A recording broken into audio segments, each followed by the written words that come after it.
All that we are is the result of thought. These words point to a truth that runs deep in the Buddhist tradition. The mind is the forerunner of all things. The Buddha taught that our experiences, our identities, our joys and sorrows, all emerge from the thoughts we cultivate. Like seeds planted in the soil of awareness, each thought has the potential to grow into a tree that either shelters or shadows us. When we are unaware, thoughts seem automatic, as if they happen to us. But with mindfulness, we begin to notice their patterns, the ways we react, judge, crave, or fear. Slowly, we understand, our mind isn't just a mirror of the world, it's also a painter. What we repeatedly think becomes our habitual lens, tinting everything we perceive. If we dwell in anger, we become angry. If we nourish compassion, we become compassionate. In this light, Buddhist practice isn't just about changing behavior.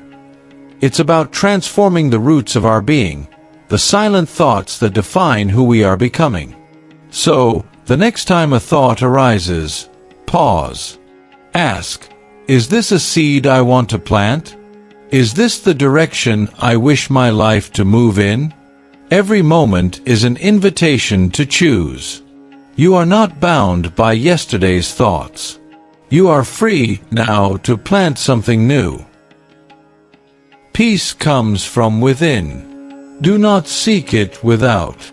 These words challenge one of the deepest assumptions we carry, that peace is something to be found somewhere out there.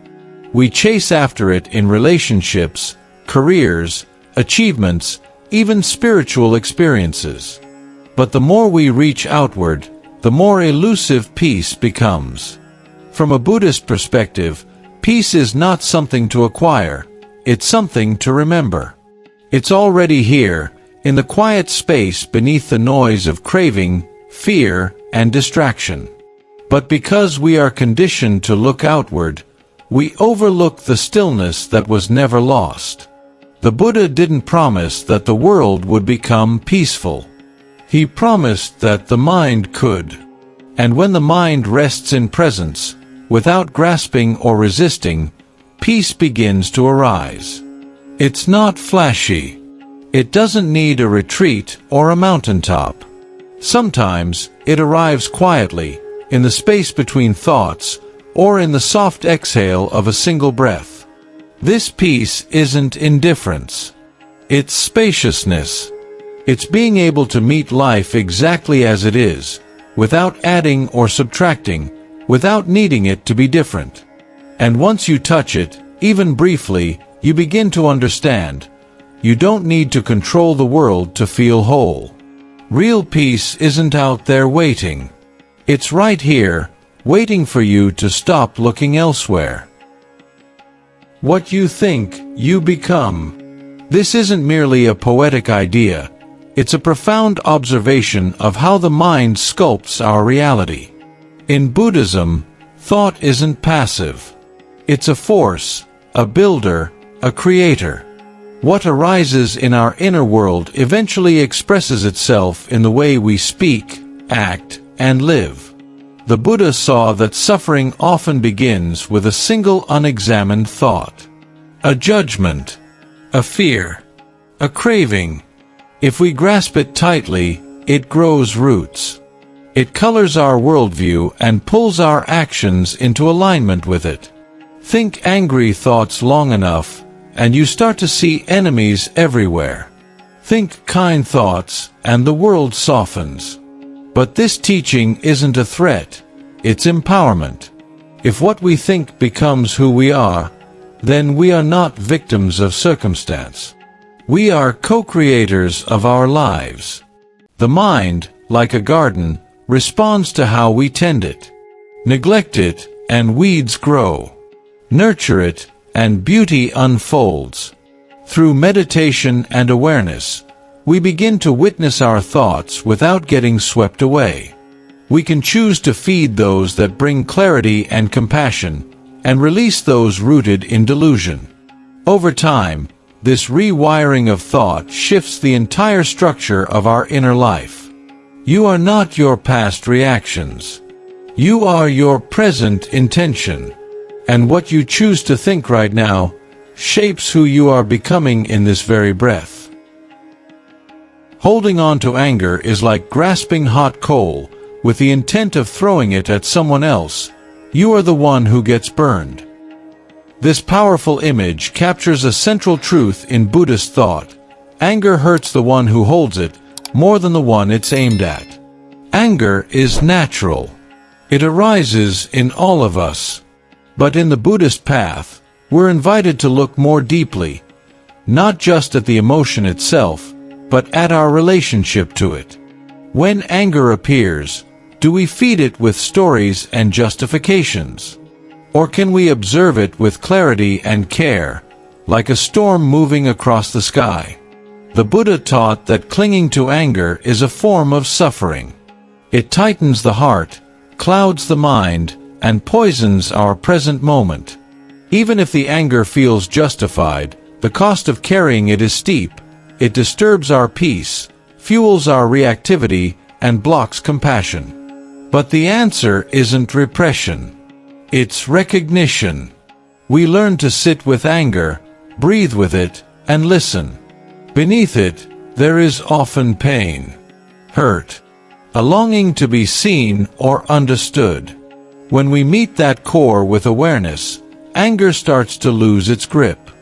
Not because we forced it away, but because we truly saw it. Letting go isn't weakness. It's wisdom. The coal drops, and in its place, we find space to heal. Health is the greatest gift.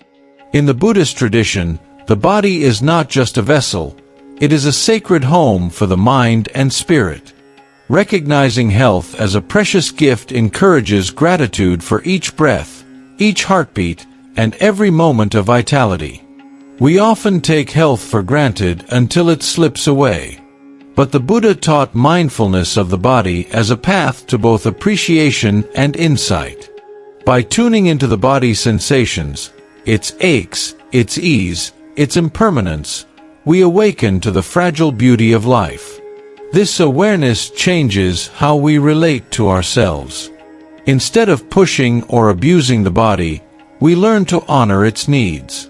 Food, rest, movement, and stillness become acts of care rather than mere routines. Even in sickness or pain, mindfulness allows us to find a deeper acceptance, a peace that transcends physical discomfort. Health also ties into impermanence, the understanding that all things change. Our bodies will age, weaken, and eventually fade, but recognizing this doesn't lead to despair. Instead, it cultivates a sense of urgency and appreciation to live fully in the present moment. So, when you feel your breath, your pulse, your senses, remember, this life, this body, this moment is a gift. Treat it gently. Cherish it deeply. The mind is everything. What you think, you become. This phrase, echoing an earlier teaching, invites us to dive deeper into the nature of the mind itself, its immense power and its potential for liberation or suffering. In Buddhism, the mind is seen as the source of both bondage and freedom. It is the field where samsara, the cycle of suffering, unfolds, but also where nirvana, the peace beyond suffering, can be realized. The mind's patterns of craving, aversion, and ignorance create the conditions for dissatisfaction. But when trained with care, the mind can become clear, calm, and wise. Mental training through meditation helps us observe thoughts and emotions as passing clouds, rather than fixed realities. This shift in perspective dissolves the illusion of a separate self that must defend or assert itself. Without this rigid self-identity, the grip of suffering loosens. Buddhist practice teaches patience, compassion, and discipline for the mind. It shows us how habitual thoughts shape our habits and how, by changing what we nurture internally, we alter the very course of our lives. Ultimately, The mind is the source of both our entanglement and our emancipation. What we cultivate in it shapes the world we live in. Let go of attachment to find freedom. Attachment is at the heart of suffering, according to Buddhist teachings. It binds us tightly to people, possessions, ideas, and even our own identities, creating chains that limit our ability to experience true freedom and joy. When we cling, we create expectations and fears. We resist change and hold on to the past or future instead of embracing the present. But life, by its very nature, is impermanent and ever-changing.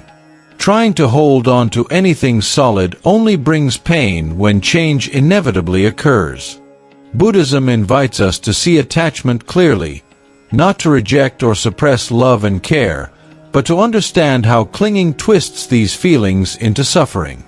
True love, true happiness, arises when we allow things to be as they are, without grasping. By practicing non-attachment, we don't become cold or indifferent. Instead, we open our hearts wider, able to appreciate the flow of life without fear of loss.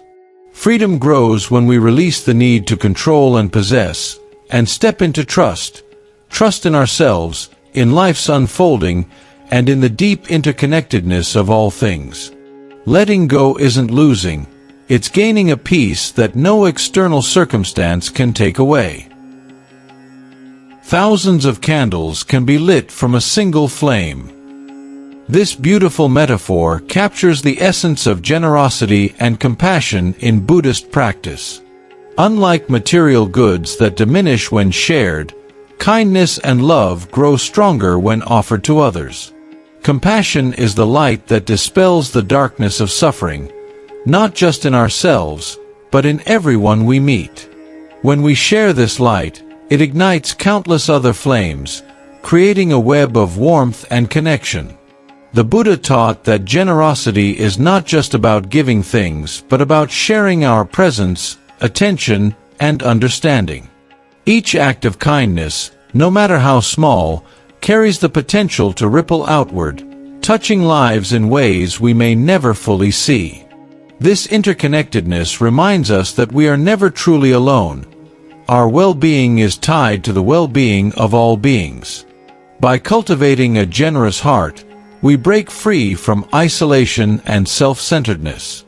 We open ourselves to a world where joy multiplies through giving, and where suffering is softened by shared care.